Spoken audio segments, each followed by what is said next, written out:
بسم اللہ الرحمن الرحیم. السلام علیکم دوستو. یہ ڈاکٹر ذاکر نائک کی زندگی کی کہانی کا اردو ترجمہ پیش کرتے سلسلہ وار مرحلے کی آج تیسری قسط ہے. اس سے پہلے کی اقساط میں ڈاکٹر ذاکر نائک بتا چکے ہیں کہ وہ ایک حقلے تھے اور بچپن میں وہ ٹھیک سے بول نہیں سکتے تھے. ڈاکٹر ذاکر نائک نے یہ بھی بتایا کہ شیخ احمد دیدات جنہوں نے ان کی زندگی پلٹ دی، ان سے ان کا پہلا تعارف اس صورت میں ہوا تھا کہ ان کے والد گھر میں ایک معلم کی کیسٹ سنا کرتے تھے جن میں سے ایک شیخ احمد دیدات بھی تھے. آج کی تیسری قسط میں ڈاکٹر ذاکر نائک بات کو آگے بڑھاتے ہوئے بتا رہے ہیں کہ شیخ احمد دیدات سے متعلق ایک روز جب ڈاکٹر ذاکر نائک میڈیکل کے طالب علم تھے تو ممبئی میں ان کے والد نے انہیں بتایا کہ میرے دوست کے گھر جنوبی افریقہ کے ایک مشہور مبلغ شیخ احمد دیدات تشریف لا رہے ہیں، کیا آپ ان سے ملنا چاہیں گے؟ ڈاکٹر ذاکر نائک کے یہ الفاظ آپ بھی سن لیجئے. Sheikh Ahmed Deedat happens to come to Bombay, and my father tells me, Sheikh Ahmed Deedat is staying with my friend. Why don't you accompany me? We'll go and meet him.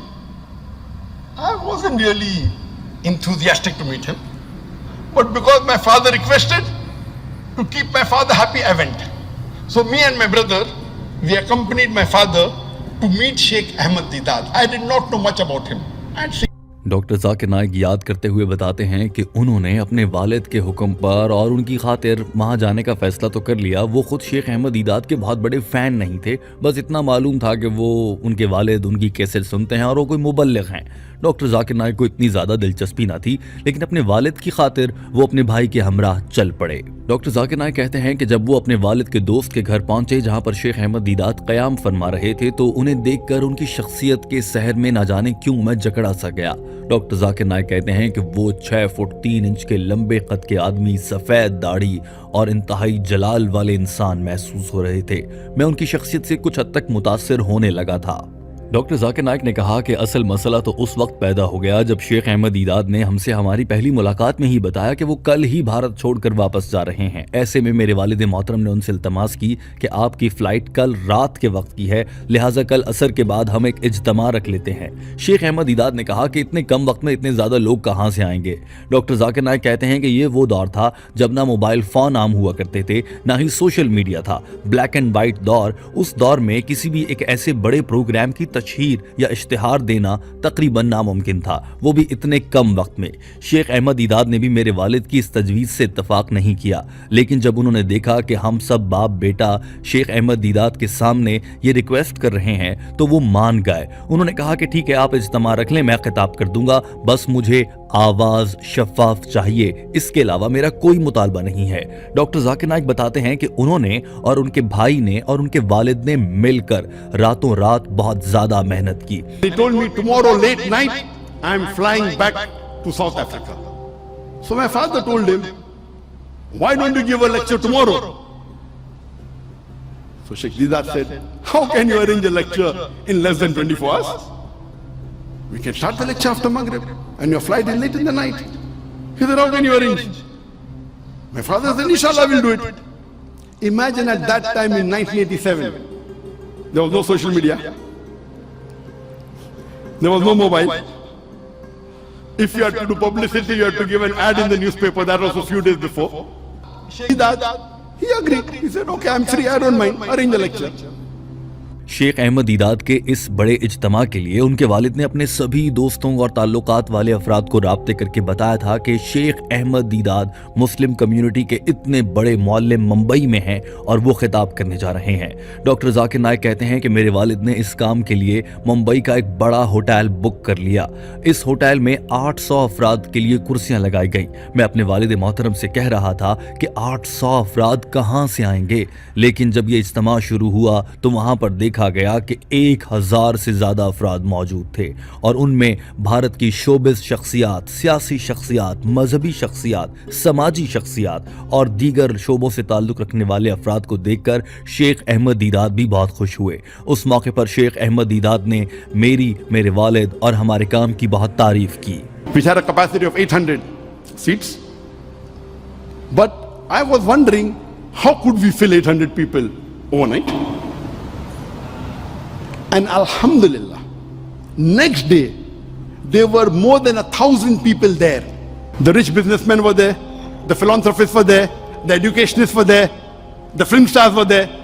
And he was impressed that who are these two young boys who could organize in less than 24 hours and get more than 1,000 people at that time.